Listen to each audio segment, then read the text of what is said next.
Good afternoon. Thank you so much for coming back to my channel. You are now watching Sacred Seat TV. My name is Tiffany. I am coming to you live today. Again, this is part 3 of my series about my fibroid and hysterectomy journey. Today, I will be talking to you about the steps that I took to prepare for the hysterectomy. So, having a hysterectomy means you're going to have to grieve your body part. Now, once you schedule this surgery, they pretty much, depending on the issue that you're having, they will push it out probably like a few months in advance. So you do have time to prepare. My situation was a little bit different because I had already been through so much. So I ultimately just made the decision on my own to go ahead and have the hysterectomy. Mind you, going through this entire process has been a grieving cycle for me. So I did have a chance to grieve that body part in the situation, come to terms with what was happening, and prepare myself mentally with the procedure. So just keep that in mind. Like, if you are having any type of major surgery like that, it is going to take you some time before you mentally prepare yourself to get it done. This is a major surgery. This is not something that is just a fly-by-night or outpatient procedure. It is going to require that you come prepared. And by that, I mean physically, mentally, spiritually, and emotionally. So this process was a long time coming for me because I remember in my 20s, I had thoughts of, like what would my life be like if I didn't have kids? And ultimately, I knew somewhere down the line that this is what this was going to have to come to. It's just the severity of the case that I was experiencing. I knew enough to know that motherhood naturally was not in the cards for me. So in thinking about the situation with me having the hysterectomy, there were a lot of factors that I thought about with this. So mostly it was that, one, I did not have a husband, I was not married, I did not have any kids prior, and I also did not have any prospects of such. I just could not see it for myself. The situation that I was in currently, it was just hard for me to even go out and meet anybody at that point. So I just knew that I had to make some kind of decision. I knew that I could not continue with my life the way that it was currently going. I was just in so much pain. I was very uncomfortable within my own body. I was very anxious. I was sweating very profusely.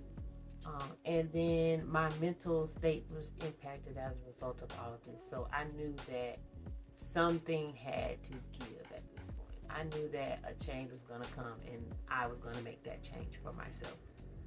As I mentioned in the last video, I felt like every time I would make some kind of stride to improve my life, that I would be impacted in some kind of way with this health condition. So I knew that in order for me to finally realize myself as the person that I actually wanted to be in this life, I was going to have to make some kind of drastic change in order for that to happen. And that was also another reason that I decided to go ahead and have the hysterectomy.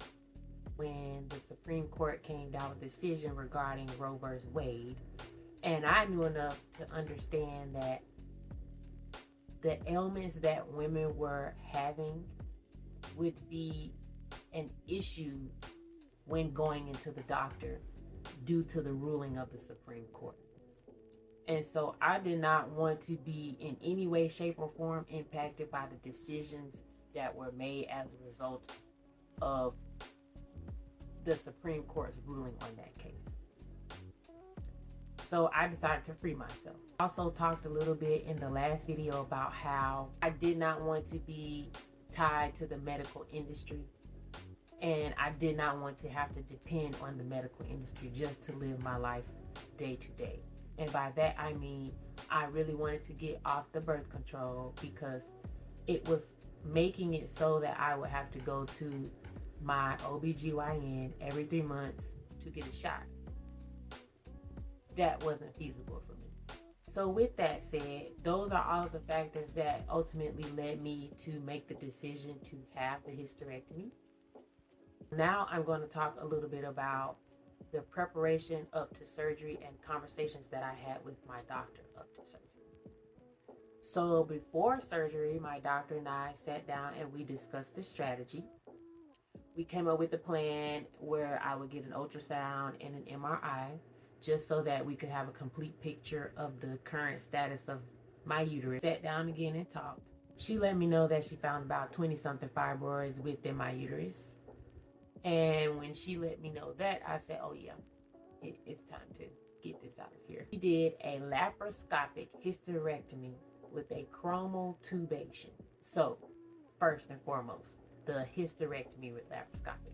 So they take a small camera, your stomach in 4 places, so that they're able to place that camera within your stomach to view what's happening inside. They also, somehow or another, I'm not sure if the scalpel is attached to the camera, but they are able to remove what's in there. So she went in with the camera, removed my tubes, uterus, cervix. Chromal tubation means that they shoot dye inside of your fallopian tubes to confirm if you have any type of obstruction there, whether that be a growth or a structural abnormality of any kind.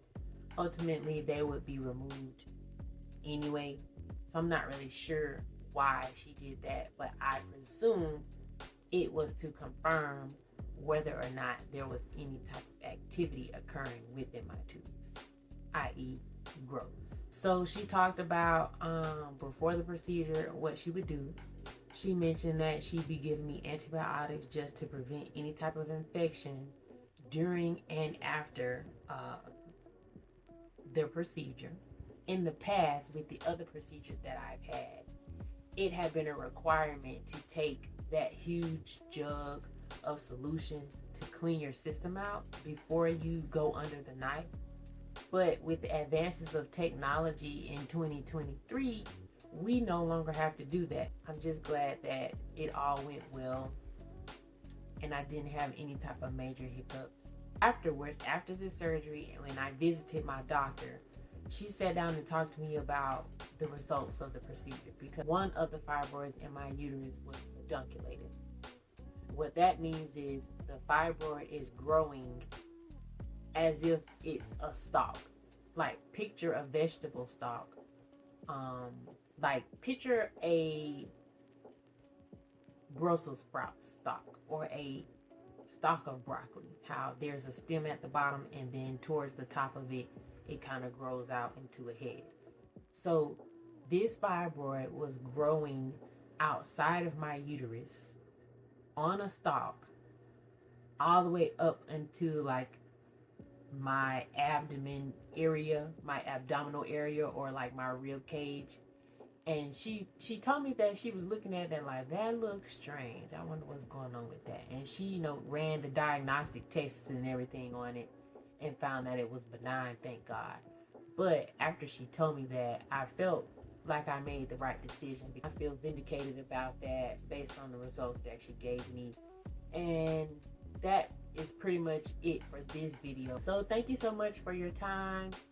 And if you stayed so far, thank you for the support. I'll see you in the next one.